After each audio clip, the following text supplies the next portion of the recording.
Hi folks, this is Danny at Bradley James Classics and I'm bringing you something particularly lovely today. A Mitsubishi GTO, known globally as the 3000 GT. GTO was the name of the car in Japan, where of course it originated from.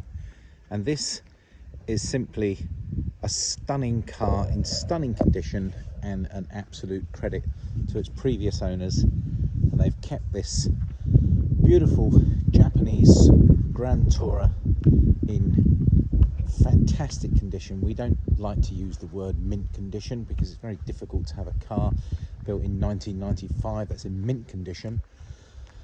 But there are aspects of this car which, if it was sat in the showroom, you would look round it twice to wonder if it wasn't brand new or not, because it really has been kept in such stunning condition. And I'm hoping you're appreciating some of the angles of this car because it really is stunning. And I'm going to tell you a little bit about the model, and undoubtedly there's going to be people watching this video who could probably come and give me a lesson on Japanese Grand Tourers from the 90s, but I've got to tell you, I have a passing interest in these cars, having driven these cars back in the day when they were new, and the excitement of a Too Fast, Too Furious type car. In fact, I think I'm right in saying that in the very first movie they used one of these in Too Fast, Too Furious. But let's talk about this car. It's remarkably only covered 61,000 miles.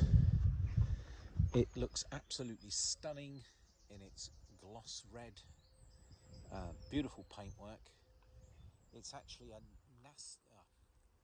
naturally aspirated V6 3-litre 24 valve double overhead cam engine that produces about 225 brake horsepower when it was new. And this is actually a Japanese imported car. Now, they did sell this car around the world, and as I mentioned earlier, in Japan you would have seen that GTO badge. If it was a UK car, North European car, you would have seen 3000 GT.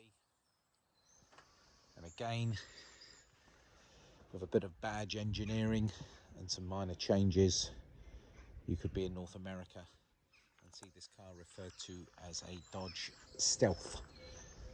However, people in the know what it is, and it had the nickname of the Japanese Ferrari in some circles, and kind of, especially in this colour, you can see where they were coming from.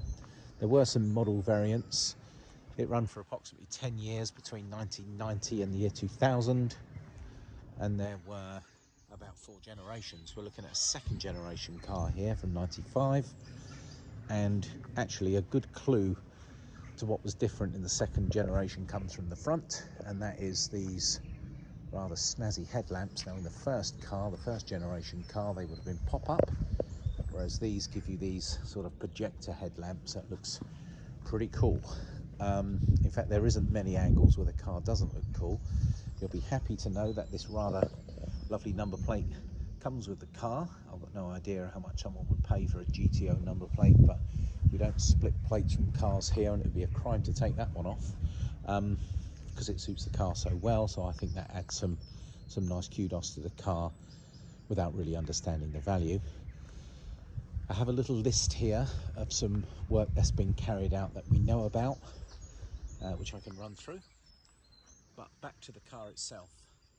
Now, as I've mentioned, this is the naturally aspirated, so it's the non-twin turbo model, and the twin turbo model was the one which was not a common car, but certainly you would have seen those in the UK market back in the day. Full of technology, and various different generations of the Mitsubishi had different stuff. You could have electrically adjustable spoilers front and rear on some of the models. You could have 4-wheel steer as well as 4-wheel drive. This car has got 4-wheel drive but 2-wheel steer, not 4-wheel steer. You could have models which were the T-top, so you had sections of the roof that you could remove and stick in a bag and put in the back. That would give you that sort of T-top look, which was very lovely. And in fact, they even did a spider version where the whole roof would come off, and that was quite popular in the American market, I understand. But very much a Grand Tourer, and it is in beautiful condition. This would not look out of place in any car show, any enthusiast club, and I feel sure there will be enthusiasts looking at this car and wanting to know a little more. So it's hard to find one of these, and actually to find one in this condition is beautiful. They weren't always as valuable. They were changing hands for just a couple of £1,000s. Obviously not a car in this condition, but if they weren't well maintained, if they weren't loved, they could be too far gone, and sadly a lot of those cars have been lost, whereas this one clearly has been loved and well looked after. And if I just run through some of the work that's been carried out on this car, it's got a twin exhaust on the back there. If you can see those two pipes splitting, that almost looks like four, so that's beautiful. But beyond that, there is a full Jan Speed stainless steel exhaust system, and that's a proper Jan Speed one, not someone made one up that might fit. Proper Jan Speed exhaust. It's had a new clutch due to a noisy release bearing. It's had a cam belt and water pump that's been carried out in the last 5 years. So you've got a huge belt that runs around the front of these engines. That's been done. A new set of high quality tyres, all by Pirelli, and they're all matching, and they're quite new. Wheels powder coated, and the car was fully rust proofed by a previous owner. So that's what's happened in more recent times, but having only covered 61,000 miles, you can clearly see the car has been treated with kid gloves. Now, this particular model, as I say, is a second generation, or sometimes referred to as the facelift model, or it's called the Z15A. And, there are various trim levels, and I've discussed earlier some of the differences with other models. Let's have a little look. It's beautiful inside. It's beautiful inside. It is outside. They were a high-spec car. You often saw them in leather. These has got cloth seats, but they are in excellent condition, as you can see. It's got a lovely dashboard.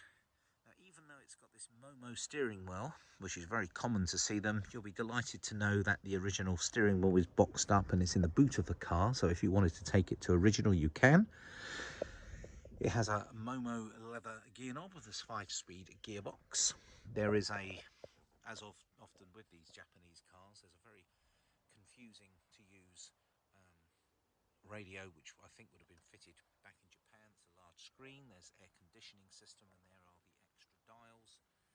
You can see there's that 61,000. And I'm going to take you back to the seats. It is a 2+2. There isn't a huge amount of space in the boot, but you can see that it is quite lovely in here. The standard stereo is pretty powerful. Well, I say standard stereo. This stereo is pretty powerful through big speakers. It has got air conditioning, but it's also got a sunroof.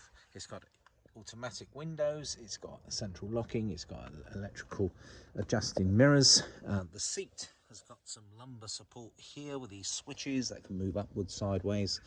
Let's have a look in the boot. It's got a generous boot. Remember, this is a Grand Tourer, so you could probably hop in this car and do a lot of miles. And there it is from the back. I told you about the steering wheel. That's in this box. And there is a nice file. The car passed its MOT with MOT through to next year. Really nice that there's the original brochure in the back of the car here for this model. There's the old MOTs running through. Here we have the handbook, which is the proper Mitsubishi one, and the logbook in the front there. And it's had 3 keepers since 1995. Now that's possibly when it was first imported, 1995, or it's had 3 keepers since it's been in the UK, but the logbook is obviously with the car. Now, I told you it was in good condition. It drives as good as it looks. I had the pleasure of driving this car up from the West Country down the A303. I honestly stuck to the speed limit, obviously, and it was an absolute pleasure. It got a lot of admiring glances because you simply just don't see too many of these cars on the road.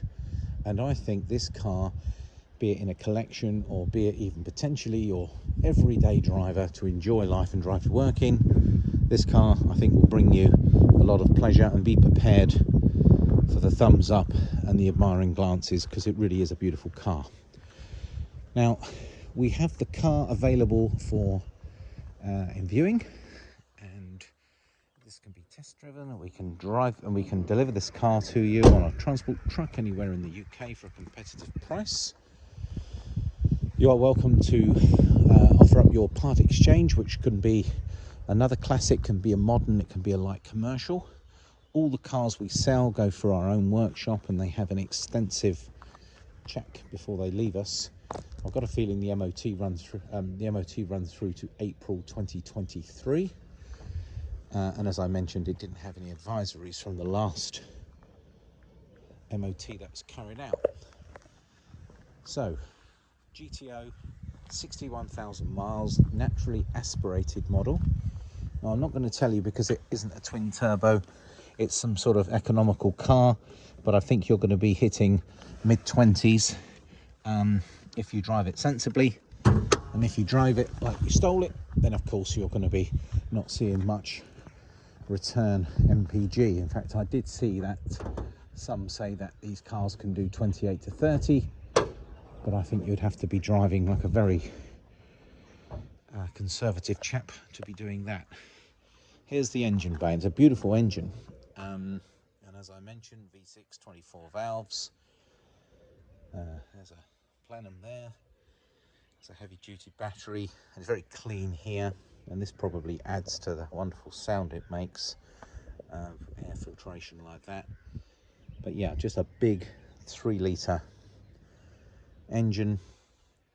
It sounds wonderful when it drives, and you will not be disappointed with the condition. I will walk around the car slowly with you and point out any imperfections, but the wheels have been refurbished, powder coated. This front wing is excellent, as is this door. I can't see any parking dents, I can't see any damage at all. Everything low down with these spoilers is great. It's super clean underneath, and it's been fully rust proofed. All the panels at the back, the spoiler here, this rear bumper, excellent condition. I'm walking around slowly so I can point out any damage I can find if I'm being really very fussy. Down here, can you see there's a tiniest bit of paint just come off this little spoiler here, and I think the only blemish on the car, which was pointed out by the previous owner, was, can you see where that aerial goes? That's an electric aerial, but there's a tiny blemish there. This rear near side wing is excellent, as is the driver's, the passenger's door near side, front wing, and through to that beautiful nose cone.